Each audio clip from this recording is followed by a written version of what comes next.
The mornings in our house had a certain kind of silence. Not the peaceful, gentle kind that makes you feel safe. No, it was the heavy, sticky kind of silence that settled into the corners of the kitchen like dust. Too polite to demand attention, but too present to ignore. I stood by the sink, drying a glass I knew no one had used, staring at the marble countertops, spotless, cold beneath my fingertips, even through the thin fabric of my blouse. The sun outside was bright enough to make the silver faucet gleam, but the light felt distant, untouched. He kissed me on the cheek before leaving. Always on the cheek. Always the same place, the same routine, the same soft words that hung in the air long after the door clicked shut behind him. "I'll be back late. Don't wait up." I smiled the way I was supposed to smile. I meant it. I meant every polite nod, every careful thank you, every small gesture that kept the house running as smoothly as he wanted. It wasn't that he was cruel. He wasn't. He was kind, steady. A man who never raised his voice, never gave a reason to doubt his devotion. And yet, the space between us had become too soft, too safe. A place where desire had nowhere to cling. There's something about stability that, after a while, can feel like standing still for too long in one place. Even the air around you grows stale. I wasn't looking for trouble. I never told myself that story. I wasn't the kind of woman who needed chaos. But I had become the kind of woman who missed the feeling of being truly seen, of being looked at like a woman, not just a partner, not just the person who remembered to buy his favorite bread or kept the laundry folded the way he liked. There's a difference between being loved and being wanted, and I had started to forget what the second one felt like. It was Friday evening. We were all gathered at his parents' house, as usual. The big dining table, the polished wood, the quiet clinking of plates and glasses. Conversations that floated around polite topics, weather, work, the next family event. I sat there, smiling when I was supposed to, nodding at the right moments. I could feel the weight of my necklace resting against my collarbone. A small chain I had chosen carefully that morning. It didn't match the simplicity of my dress, but I wore it anyway, as if it might catch someone's eye. I caught his instead. It wasn't intentional. I looked up from my plate, and his gaze was already there, steady, patient. The father of my husband.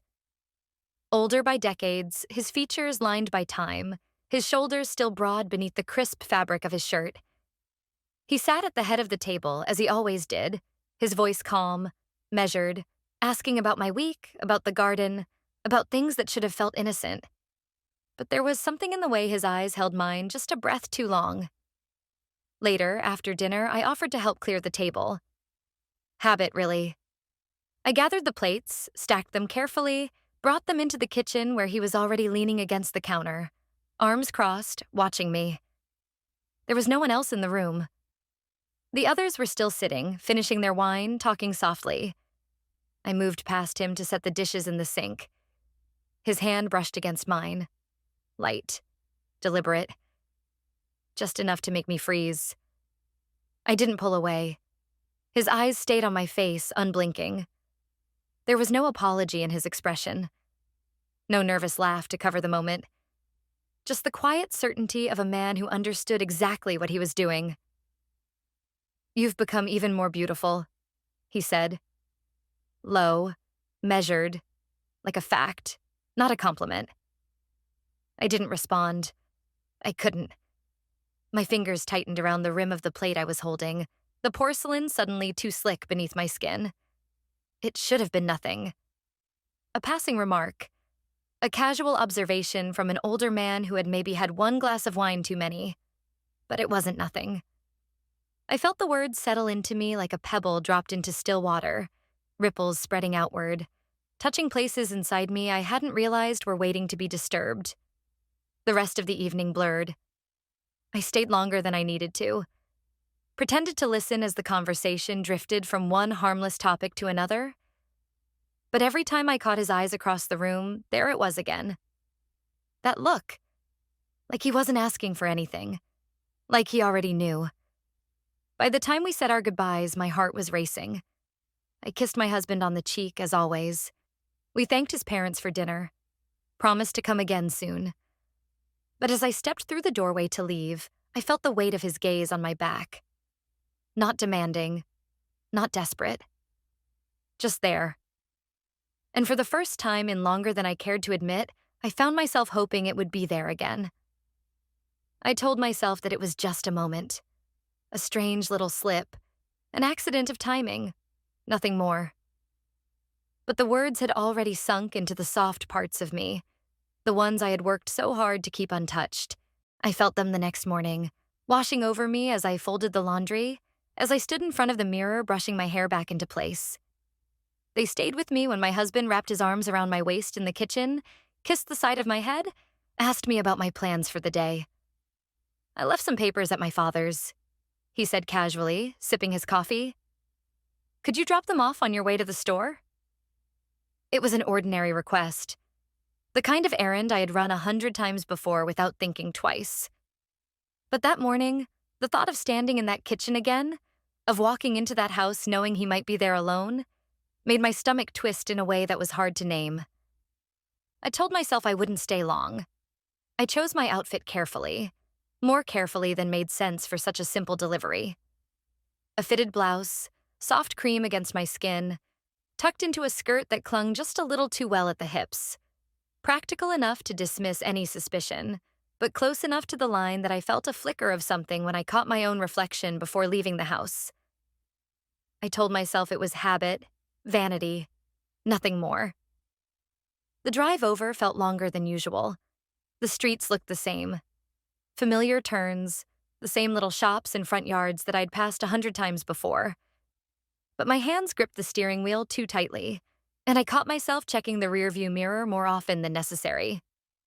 When I pulled into the driveway, the house looked as still and calm as always. The same neat hedges, the same well-kept lawn. But my chest tightened as I stepped out of the car, the folder of papers pressed flat against my palm. The door was already open when I knocked, and there he was, standing just inside, sleeves rolled up, collar loose, hands streaked with some kind of oil or dust from whatever project he had been working on in the garage. There was no surprise in his expression. No curiosity about why I had come instead of his son. "Come in," he said simply, stepping aside. I crossed the threshold, feeling the air shift between us. The house smelled faintly of wood and leather, a little warmer than ours, less polished somehow, but solid. Real. "I brought the papers," I said, holding them out like a shield. He didn't take them right away. His eyes stayed on me, steady, unreadable. Then, slowly, he reached for the folder, his fingers brushing against mine as he did. Not a clumsy touch, not accidental. The contact was deliberate, patient, the way one might handle a delicate object that could shatter if pushed too hard. "You didn't have to come yourself," he said, voice calm, almost conversational. I shrugged, tried to keep my smile easy. It was on my way. He nodded, setting the folder down on the table behind him without looking away. The silence between us wasn't uncomfortable. It was thick, charged, like the air before a storm. "Would you like some tea?" he asked after a moment. I should have said no. I should have made some polite excuse and left. But instead, I heard myself say, "Sure." I followed him into the kitchen, watched as he moved through the space with the kind of ease that comes from long years in the same house. His hands were steady, measured, every gesture quiet, restrained. "Sugar?" he asked, glancing over his shoulder. "No, thank you." The small clink of the spoon against the ceramic cup was louder than it should have been. I wrapped my fingers around the warmth of the mug when he handed it to me, grateful for something to hold on to. We stood there for a moment, the two of us, sipping tea in silence. I tried to focus on the ordinary things, the ticking of the clock on the wall, the faint hum of the refrigerator, the soft rustle of the curtains as the breeze moved through the open window. But the awareness of him standing so close pressed against my skin like a weight. When he set his cup down, he didn't move away. His hand reached out, slow, careful, fingertips brushing against my wrist. The smallest gesture, barely there. But my breath caught in my throat. I didn't step back. His hand moved higher, tracing the inside of my arm, the curve of my elbow. His touch was light, unhurried, as if he were waiting for me to protest. I didn't. I felt my own hand drift toward him, resting lightly against the front of his shirt, the fabric soft beneath my fingers, warm from his body beneath. I could feel the slow, steady beat of his heart beneath my palm. The space between us closed in an instant. His mouth found mine. Not rough, not forceful, but sure. Measured. Like he had all the time in the world to explore the taste of me. His lips pressed against mine with a kind of certainty that unraveled something deep inside, something I hadn't realized was still holding together. I felt the warmth of his hand along my waist, the careful pressure of his fingers as they traced the line of my back. The kiss deepened, slow and deliberate, as though he were memorizing the shape of my lips, the curve of my mouth. When he finally pulled away, his eyes stayed on me, studying, waiting. I didn't speak. I couldn't trust my voice.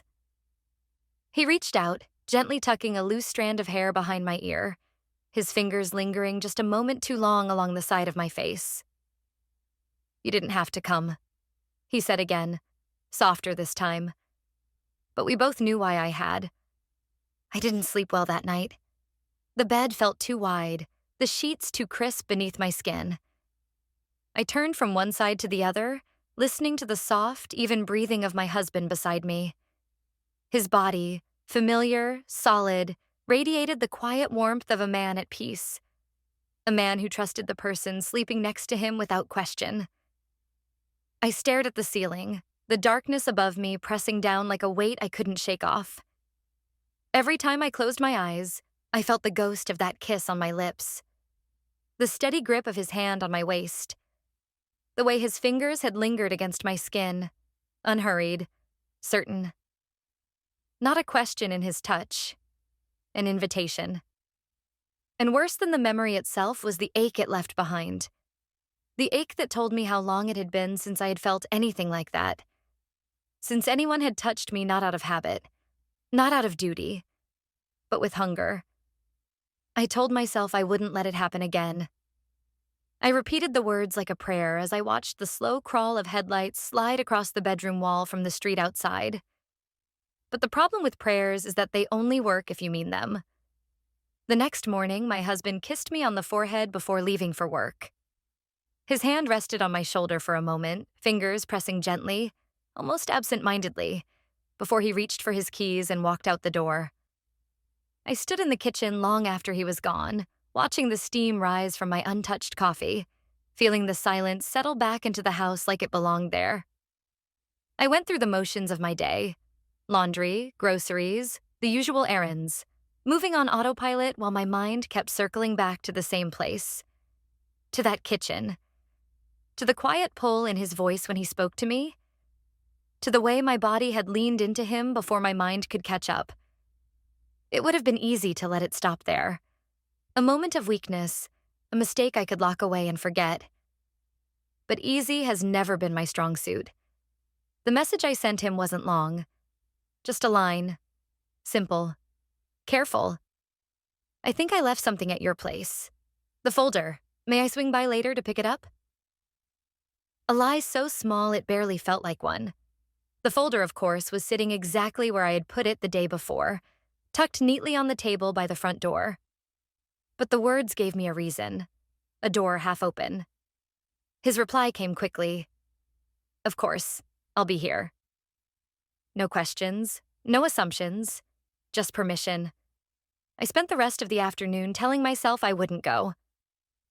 I rearranged the living room bookshelves just to keep my hands busy, reorganized the spice rack in the kitchen, folded towels I had already folded the day before. But when the sun began to dip behind the trees outside and the air turned cooler, I was already slipping on my shoes, keys in hand, purse over my shoulder. I chose a different blouse this time. Soft blue, buttons low enough to suggest but not announce. The kind of choice that made me feel like I could still call this innocent, even as my hands shook while fastening the tiny pearl at my throat. The drive felt shorter this time. Or maybe I was simply too focused on what was waiting at the end of it to notice the distance. When he opened the door, he looked at me the same way he had the day before. Calm, steady, like he had known I would come back. "I left the folder by the table," he said. His voice was soft, almost gentle. I stepped inside. The folder was there, just as he said. I could have reached for it, thanked him, walked away. But my feet didn't move toward the door. They moved toward him. Neither of us spoke. The air between us felt electric, charged in a way that made every breath feel too loud, every heartbeat too sharp. He watched me, waited. No rush, no assumptions. It was me who stepped closer. I felt my hand rise without permission, fingers tracing the line of his forearm, rough beneath my touch. He didn't flinch, didn't move. Just let me close the space between us until there was nowhere left to go. When he reached for me, it wasn't hurried. His hand came to rest at the small of my back, steady, firm, anchoring me in place. His other hand brushed the side of my face, fingers gentle as they tucked my hair behind my ear. "I wasn't sure you'd come," he said, voice low. "I wasn't sure either," I answered. The kiss came slower this time, softer, less about hunger, more about curiosity. Like he was taking the time to learn me, to feel the shape of my mouth beneath his. My hands found the buttons of his shirt, fingertips grazing the warm skin beneath, feeling the rise and fall of his breath against my palms. It wasn't frantic. There was no desperation in the way we moved, only the quiet, careful recognition of two people standing too close to the edge to pretend they weren't going to fall. When we finally broke apart, I stayed close enough to feel the heat of him against me. His hand still rested at my waist, fingers pressing lightly into the fabric of my skirt. "I should go," I whispered. He didn't try to stop me, just let his fingers slide away slowly, one by one, as I stepped back. The folder sat untouched on the table as I turned toward the door. I reached for it, grasped the edge too tightly, my knuckles white against the paper. As I stepped outside, the cool evening air hit my face like a slap, waking me from whatever spell I had let myself fall under. But even as I drove away, my hands trembling on the steering wheel, I knew I would come back. There is something dangerous about silence when it starts to feel comfortable. About the way temptation softens its edges, the more familiar it becomes. I told myself I had crossed a line, that what had happened should have left me shaken enough to stop. But the truth settled into me quietly, like warm water poured into an empty glass, filling spaces I hadn't realized were hollow. I spent the next few days moving through my life like nothing had changed, smiling where I was supposed to, asking my husband about his work, nodding as he told me about his meetings and plans for the week. He was gentle with me, as always, thoughtful in all the ways a good man should be, but his eyes never wandered across my body the way his father's did. His hands touched me with care, not hunger. I found myself paying attention to the way I dressed in the mornings, to the soft cling of fabric at my waist, to the line of my collarbone beneath a fitted blouse. I caught my reflection more often than I wanted to admit, lingering just a moment longer before turning away. I wondered quietly who I was dressing for. It was late on a Wednesday evening when my husband suggested we take some time for ourselves. A small trip, just the two of us. A night away from the routine, from the familiar walls of our home. "I made a reservation," he told me as we sat together after dinner, his hand reaching for mine across the table. "Just one night. I thought it might be good for us." I smiled, nodded, agreed. I told myself this was exactly what we needed. I told myself I wanted to try. We drove out the following afternoon, a short distance outside the city, to one of those quiet, well-kept hotels meant for business travelers and weekend escapes. The lobby smelled faintly of polished wood and fresh flowers. Our room was spacious, neat, with a wide window that looked out over the garden and a soft white comforter smoothed perfectly across the bed. He was sweet, careful, unpacking my things for me, asking if I wanted to go down for dinner or stay in. I watched him move through the space, his familiar habits, the small kindnesses he never forgot.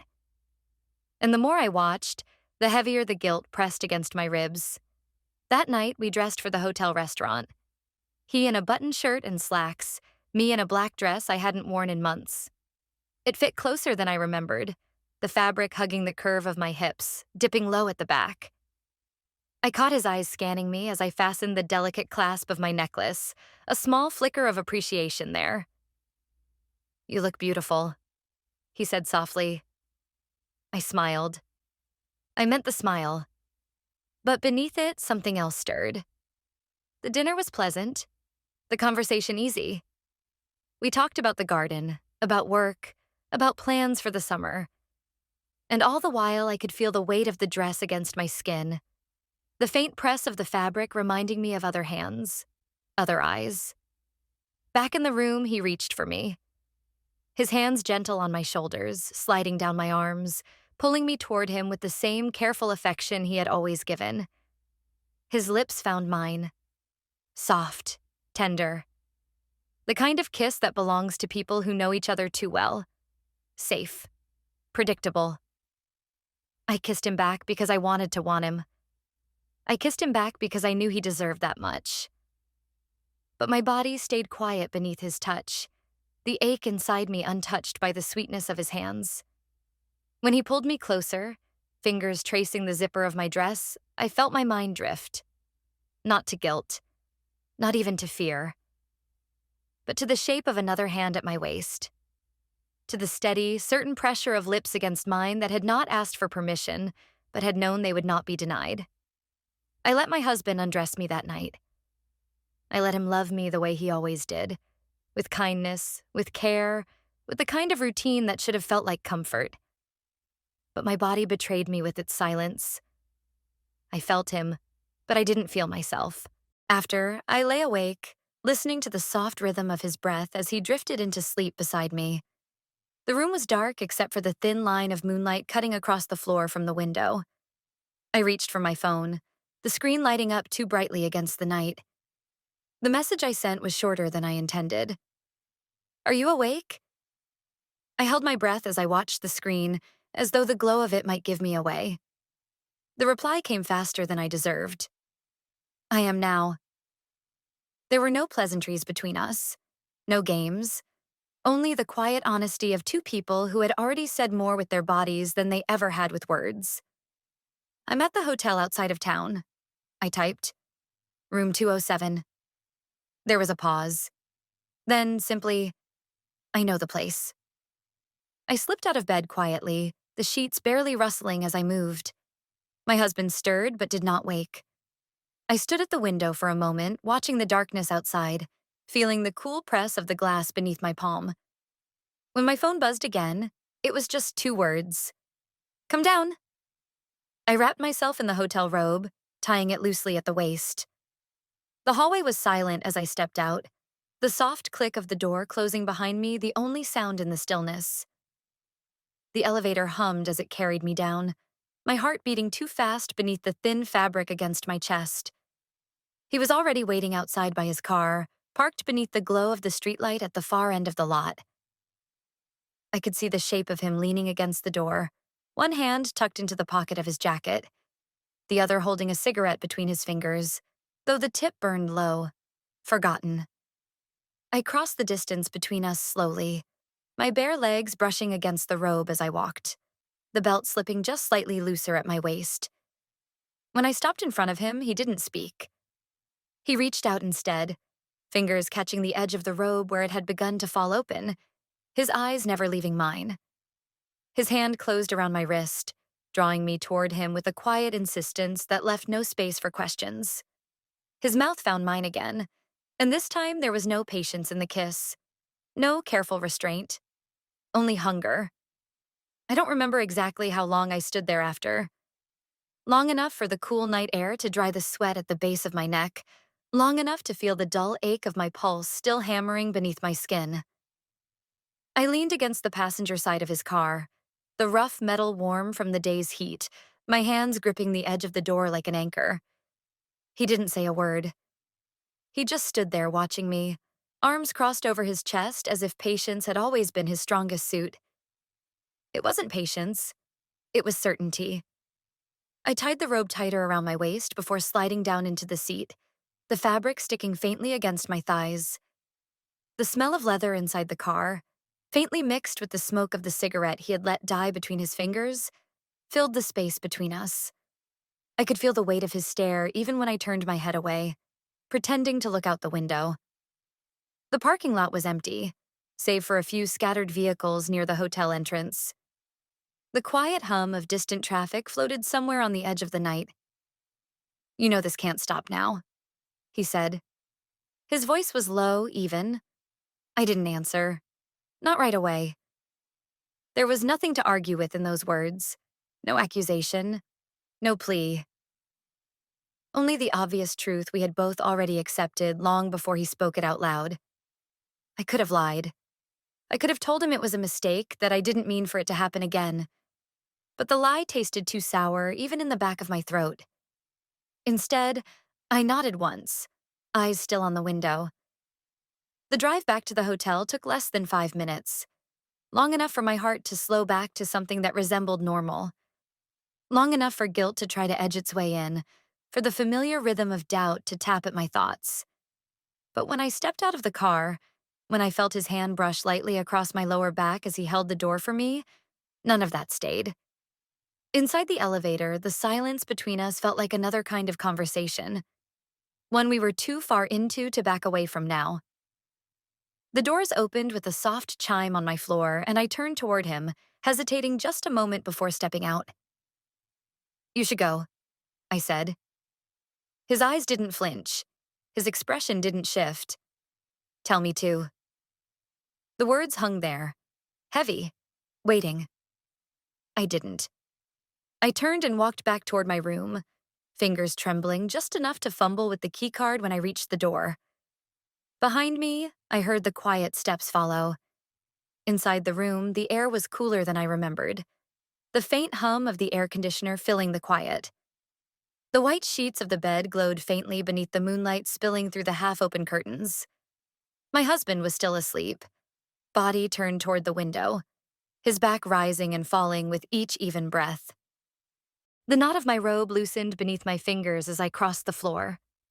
I dropped it silently onto the chair by the window, the soft whisper of fabric against leather the only sound in the room. I slipped beneath the covers, pressing my body lightly against my husband's back, my arm draped carefully over his waist.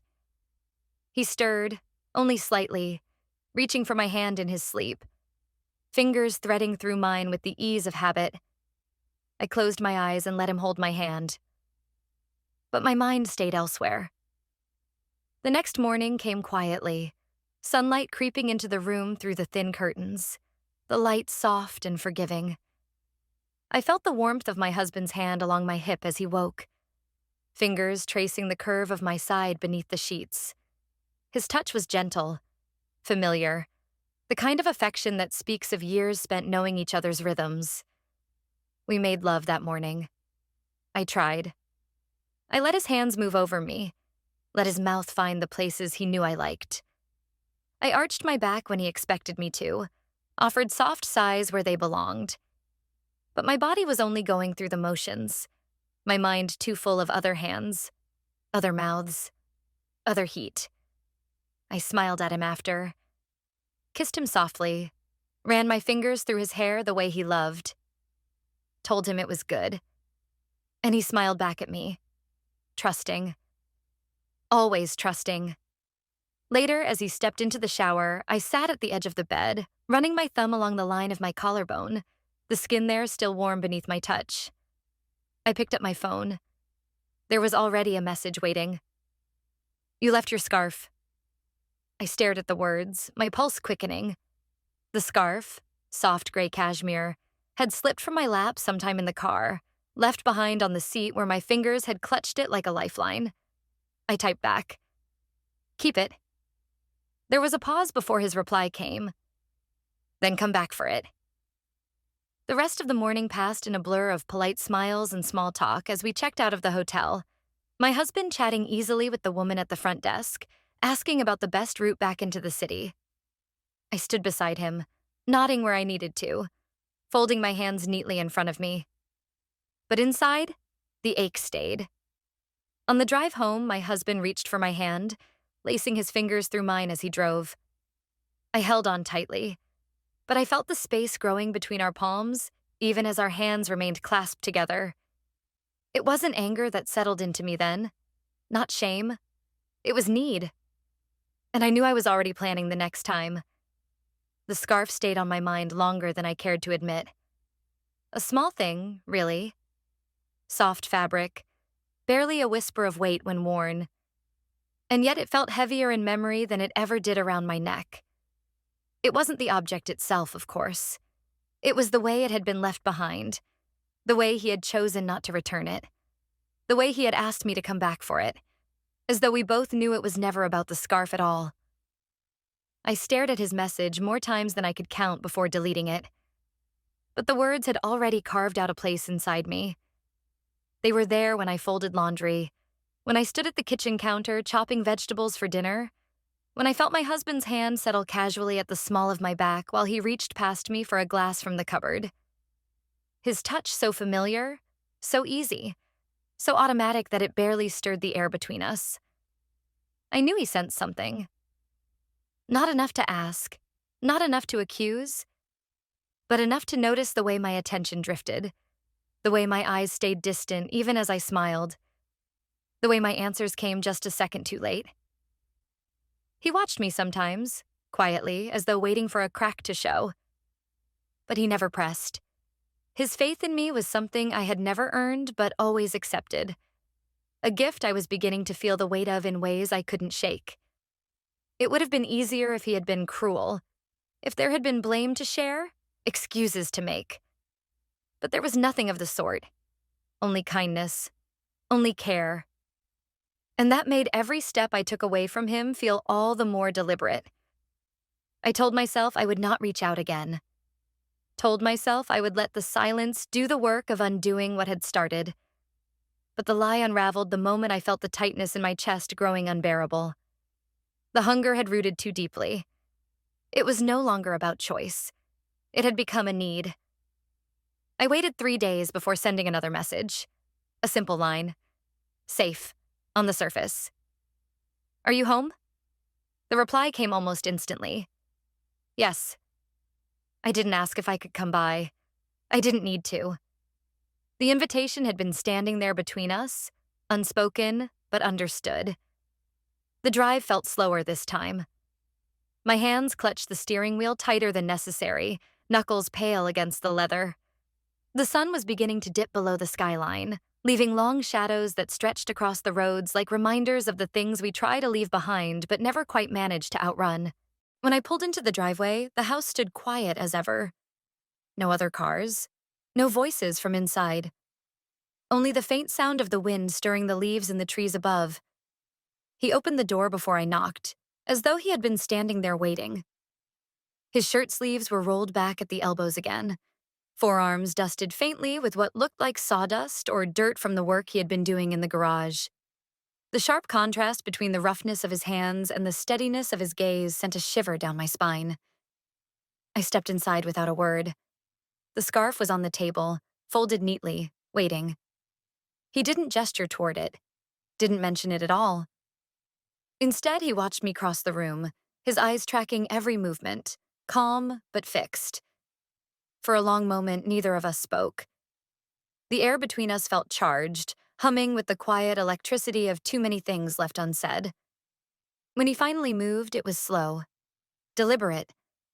His hand reached for mine, fingertips brushing lightly along my wrist before his fingers wrapped around it fully, holding me there.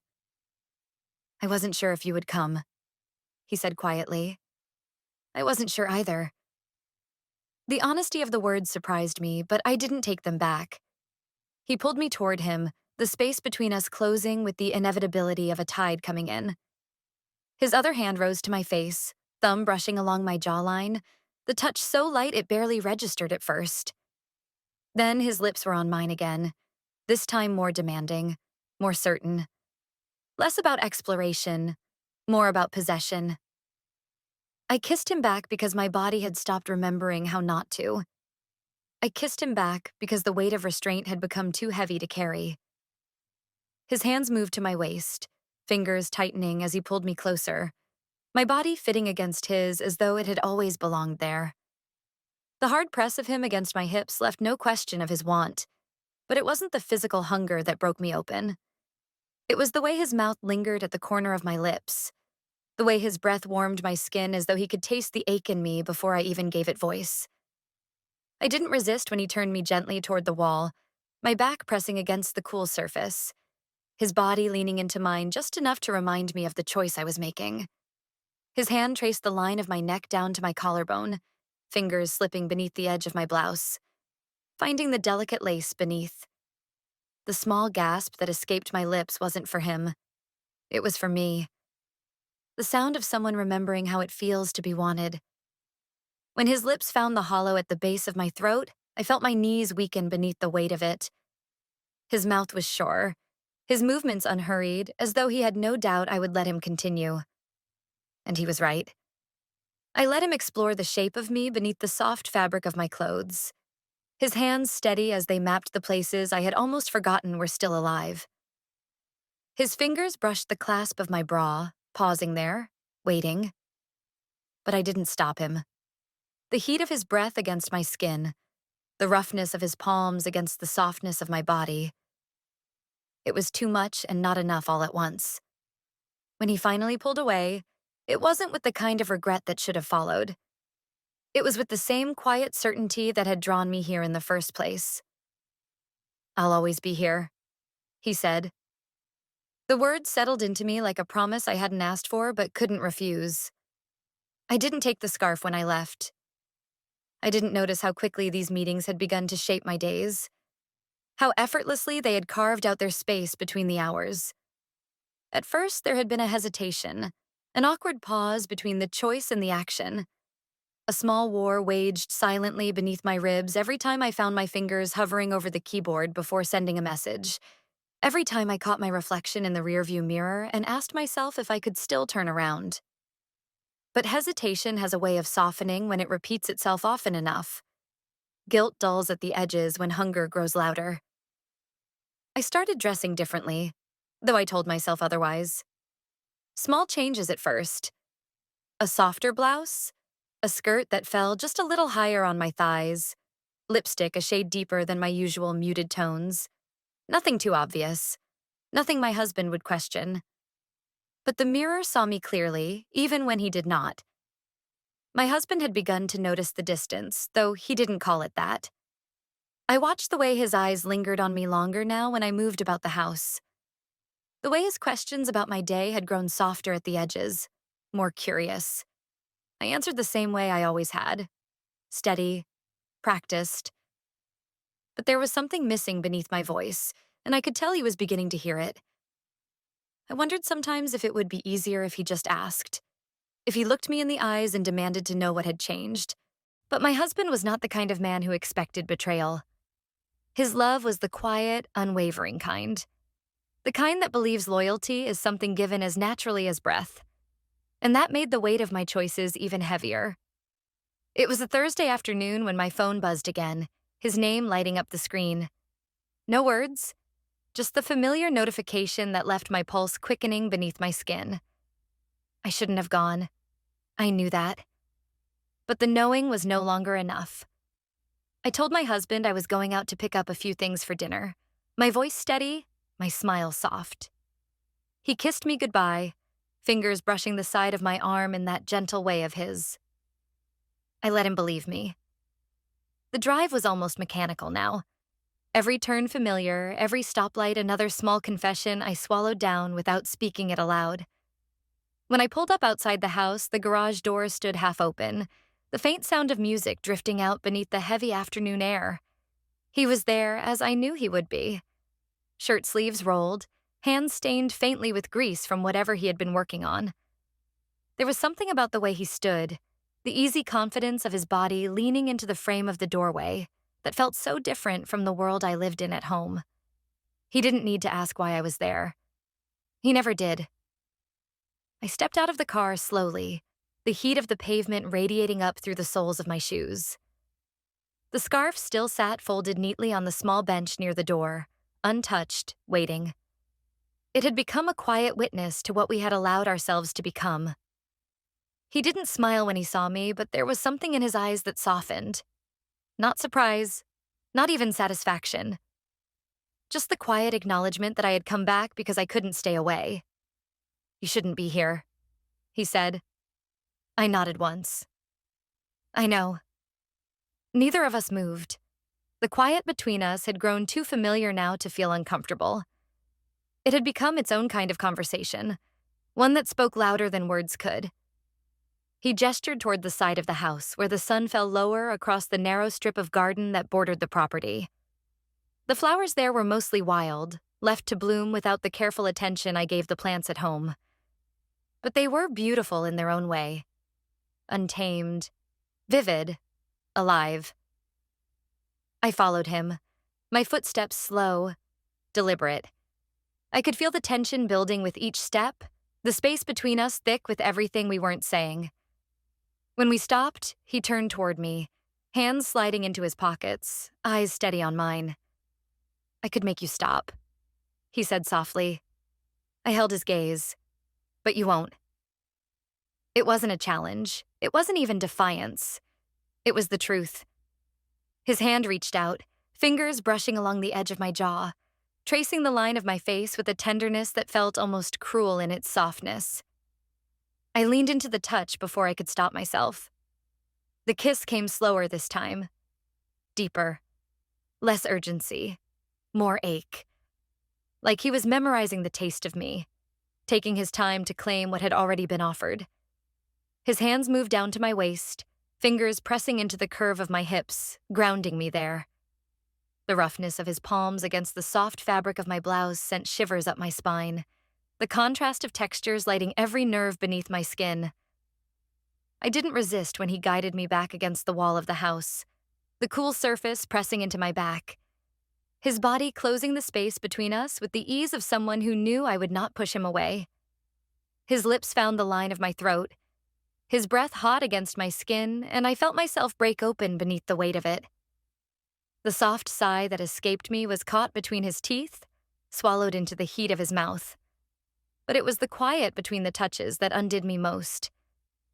The way his eyes searched mine between kisses.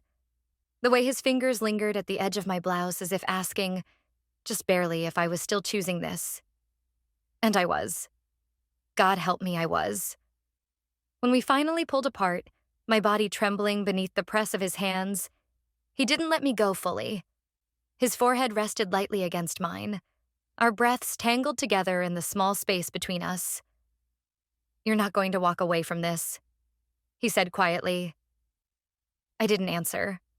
I couldn't. I leaned back against the wall, my pulse still racing, my breath still shallow, and I knew he was right. I wasn't walking away. I never really had. I began to measure my days not by the clock, not by the softness of the morning light slipping through the bedroom curtains, but by the weight of the waiting. The hours between the last time I saw him and the next. The slow, stretching ache of wanting. The hunger that no longer tried to disguise itself as doubt. It was never planned ahead. There were no promises of when, no appointments made. Only the brief, loaded messages. The knowing looks exchanged across a room, across the fence at the family gatherings that still took place as if nothing beneath the surface had shifted. I watched myself from the outside, played the part I was meant to play with the ease of someone who had learned the script by heart. Wife, daughter-in-law, polite, grateful, faithful. The performance made me sick sometimes, not because it was difficult, but because it wasn't. The role fit too easily, and I hated how natural the lie had become. I could laugh at my husband's jokes over dinner. I could sit across from his father at the same table, pour him a glass of wine, meet his eyes for just a second longer than I should have, feel the sharp pull deep in my belly, and still smile as though my hands weren't aching to touch him again. It was a quiet Saturday morning when the first real crack began to show. My husband stood by the kitchen window, sipping his coffee, staring out at the garden. His words were soft, but they landed too hard. "You've been somewhere else lately." I froze where I stood, my back to him as I rinsed the dishes beneath the stream of warm water. My fingers tightened involuntarily around the rim of the plate in my hands. I didn't turn to face him right away. "What do you mean?" The words came out too light, too practiced. He didn't answer right away. I heard the soft clink of his mug as he set it down on the counter, the faint sigh that followed. When I finally turned, I found his eyes already on me. Gentle, searching, uncertain. "I don't know," he said. "Maybe I'm imagining it." But he wasn't. I smiled. Software. Reassuring. The way I knew he needed me to. I crossed the floor, reached out, let my hand rest lightly against his chest, fingers tracing the line of the buttons on his shirt. I tilted my head just enough to meet his gaze, to lean up and kiss him softly, the kind of kiss that asks nothing and promises everything. And he let himself believe it, because he wanted to. I spent the rest of that day folding into the rhythm of our life like nothing had changed. Grocery lists, small errands, the comfort of routine. But the moment he stepped out to run an errand of his own, I was already reaching for my phone.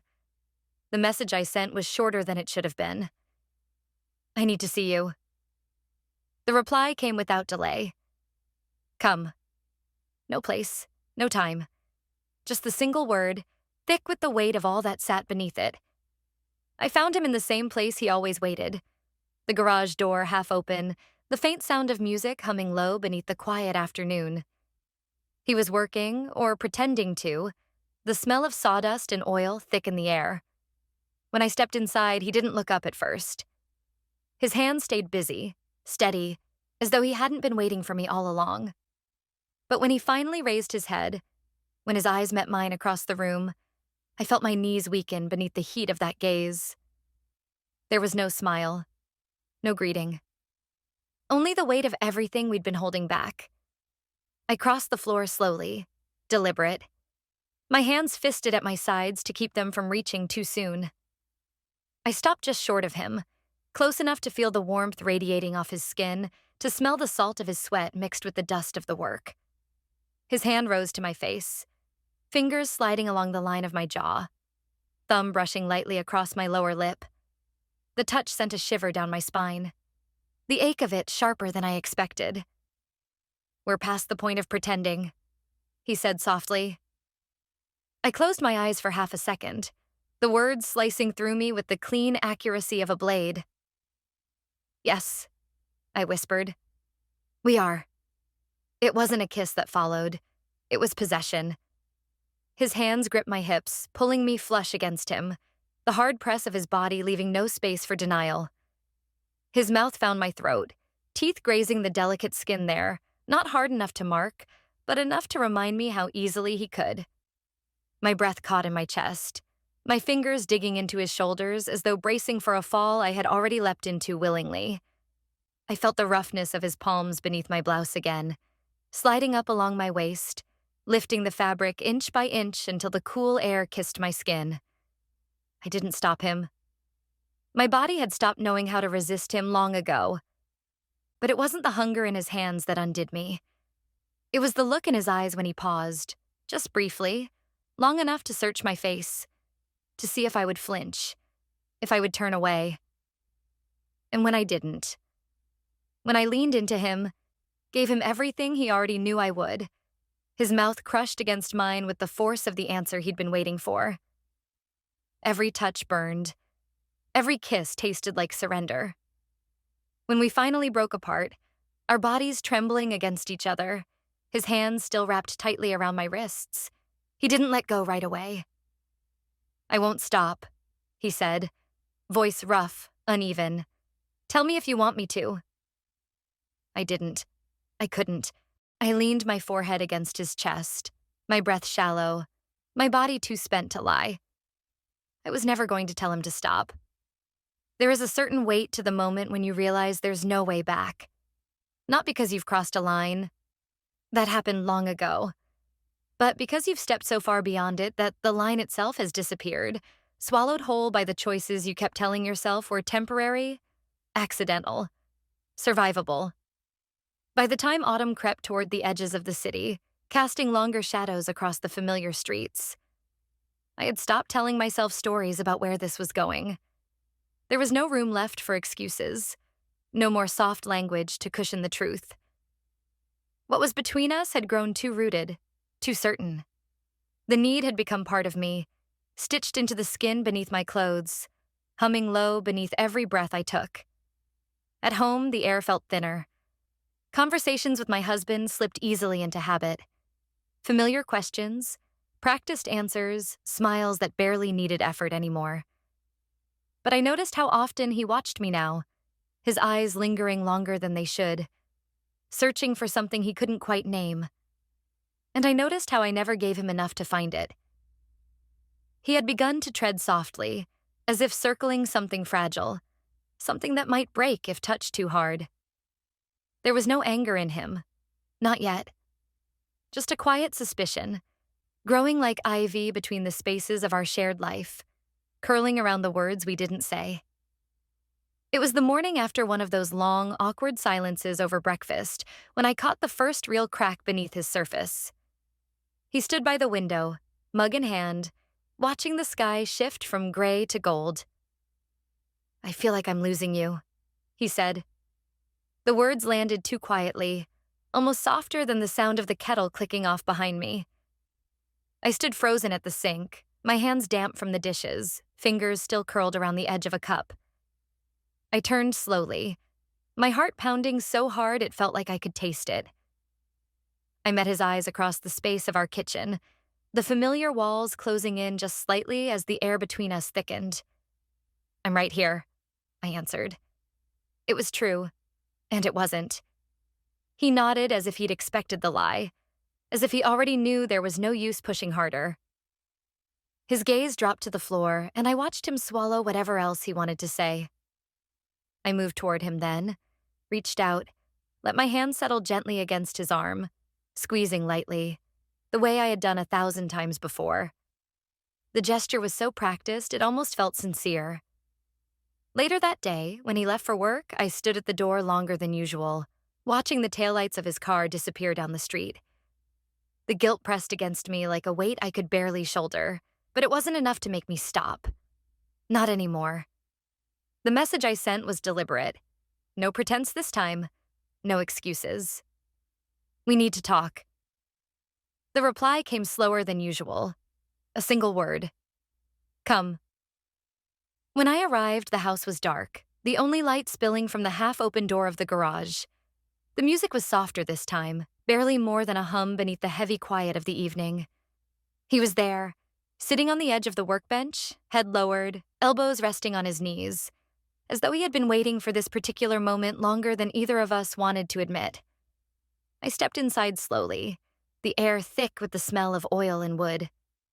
He didn't look up right away, his hands clasped loosely together, knuckles white from the grip. When he finally raised his head, the anger I half expected wasn't there. What I saw instead was worse. Sadness. "You told me once I could stop this if I wanted to," I said, my voice steadier than I felt. He nodded, slow, deliberate. "I remember." I swallowed hard, the words scraping their way up from the place where I'd been holding them down. "I don't want to." The silence that followed stretched too long, thick enough to drown in. His eyes stayed fixed on mine, searching, measuring, waiting for something that might save either of us from what we both already knew was true. When he finally stood, the movement was slow, careful, like a man approaching the edge of a ledge, knowing the ground beneath his feet was already giving way. "You should go," he said. But he didn't move aside. He didn't open the door. Instead, he stepped closer, his hands reaching for me with the same quiet ache that had marked every touch between us. His fingers brushed the line of my jaw, traced the curve of my neck, slid down to the place where my pulse hammered hardest beneath my skin. I leaned into him, my body answering before my mind could catch up. His mouth found mine again, slower this time, sadder. Not hungry, not demanding, but full of the kind of need that comes when two people know they're already losing more than they can bear. We didn't speak after. Not right away. We stood there in the quiet, my head resting lightly against his chest, his hand at the back of my neck, fingers threading softly through my hair. But the words came anyway. They always did. "This won't end well," I whispered. His breath stirred the strands of hair at my temple as he answered, "Number it won't." And still, neither of us let go.